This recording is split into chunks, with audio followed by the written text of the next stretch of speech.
In today's video, I'm going to teach you Shopify app creation. By the end, you'll know exactly how to start a new app in your Shopify developer tools, configure the essential settings, and get ready to build with confidence.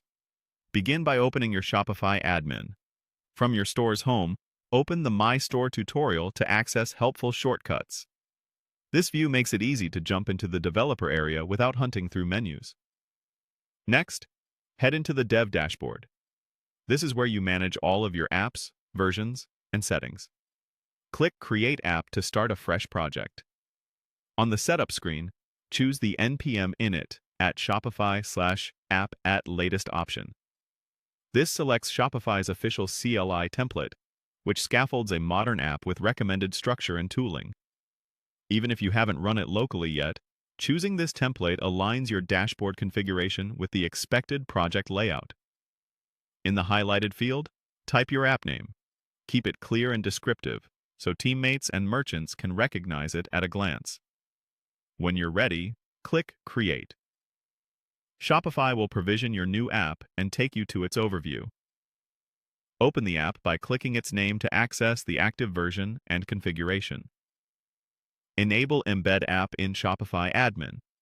This ensures your app appears directly inside the merchant's admin and can use Shopify's Polaris design system for a native look and feel. Set the API version to 2025-04. Pinning a specific version shields your app from breaking changes and lets you upgrade on your own schedule. If you're not sure which version to choose, select the one recommended for new builds and plan periodic upgrades. Review the highlighted configuration sections and select the options that match your current stack and workflow. If you're uncertain, leave the defaults. You can always come back and refine. Open redirect URLs. This is critical for OAuth. Add the exact callback you'll use during development and production.